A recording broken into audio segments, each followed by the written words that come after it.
Bonjour à tous et toutes et bienvenue au Good Morning Trading. Je suis ravi de vous retrouver. Nous sommes le 3 mai de l'an de grâce 2023 et un trader parle au trader. Alors je vous enregistre rapidement le Good Morning Trading aujourd'hui puisque j'ai du nouveau matériel, nouvelle caméra, nouveau logiciel de diffusion, etc.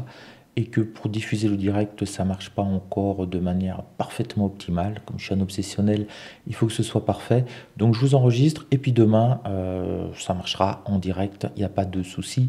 Je vais y consacrer tout le temps qu'il faudra pour cela. Aujourd'hui, c'est très simple, on ne va pas rentrer dans l'analyse technique puisque tout va exploser à partir de 20h et surtout à partir de 20h30. Pourquoi? Parce que c'est une journée du FOMC.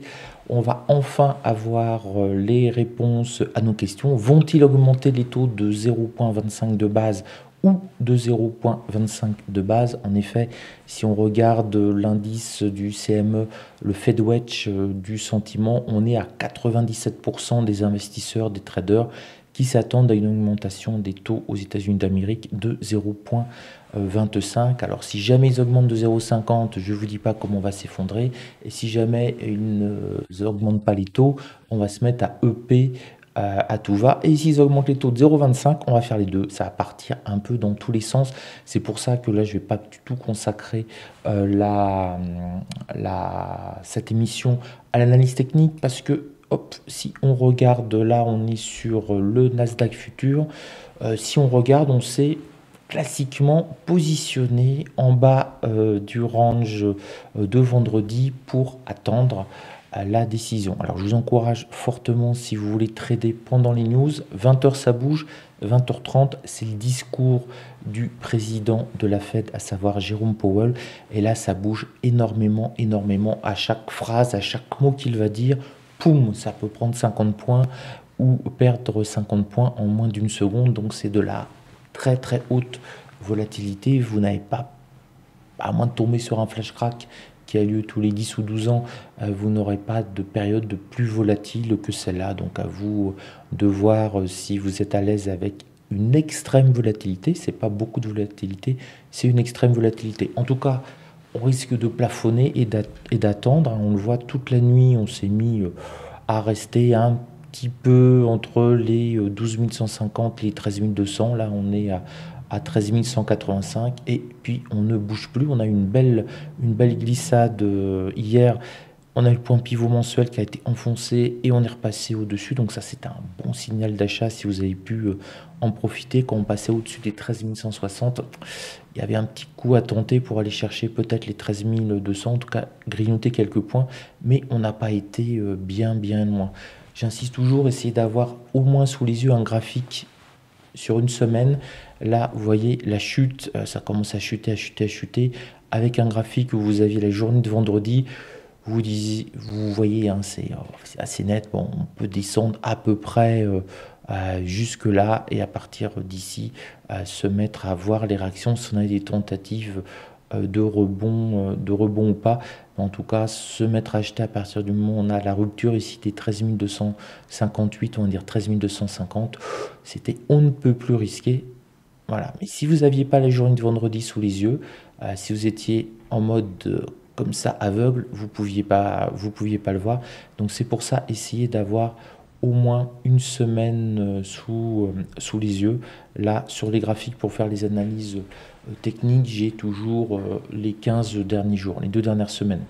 Donc on voit que la semaine dernière, on a été sur un trend qui a été baissier et qu'ici, on a eu la rupture jeudi à partir des environ 13 000 points. Cette rupture-là du canal baissier permettait de rentrer en position vague d'optimiste. Et puis maintenant, bah, on ne sait pas tellement si on est optimiste ou pas. On va attendre 20h et surtout 20h30. Chaque mot va être vraiment pesé et ciselé. Si vous voulez trader durant un FOMC, je vous conseille de mettre uniquement des points pivots mensuels et hebdomadaires. Là, il coïncide qu'il y a quasiment, et d'attendre qu'on aille les chercher. Là, très honnêtement, sur une journée de FOMC, on est à 13 185. On peut très bien, là ce serait assez intéressant, revenir sur le support à mensuel, pourquoi pas. Le discours de Bernanke, non, c'est Powell. Le discours de Powell est un petit peu anxiogène. Poum, on peut revenir, casser les 13 000, aller chercher le support à mensuel. Il est plutôt optimiste. Boum, on peut aller chercher à la middle à mensuel et côtoyer les plus hauts annuels. Et puis s'il y a une euphorie sur ce qu'il dit, les 13 500, la résistance à mensuelle. Donc vraiment, pour le FOMC, si vous voulez le trader, ce qui n'est pas forcément une bonne idée si vous n'êtes pas fan d'hyper volatilité, les points pivots mensuels et les petits points pivots hebdomadaires, ce sont des supports qui sont un petit peu intéressants. Là, bon, une petite vague de baisse idéale, ce serait qu'on aille casser la middle S1 mensuel, qu'on passe un petit peu en dessous, qu'on se rapproche des 13 000, voire qu'on touche pile les 13 000 et que ça se mette à rebondir. Mais ça va très, très, très, très vite. Voilà. L'a priori, sur tous les marchés, si on regarde à peu près tous les indices, là on était sur le Nasdaq, là je vous montre le Dow Jones, il se positionne de manière un petit peu différente. Vous voyez, le Nasdaq, on est quasiment sur 15 jours, on est sur la zone haute des 15 jours, donc ils sont plutôt optimistes.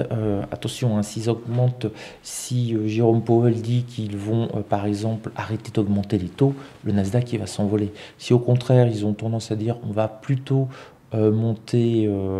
continuer à monter les taux, ça risque de faire mal pour le Nasdaq. Mais l'a priori, quand on regarde les graphiques au niveau technique, Nasdaq, a priori, positif pour un achat, et tandis que si vous êtes plutôt vendeur, on voit que le Dow Jones a un petit peu plus de difficultés sur les 15 jours.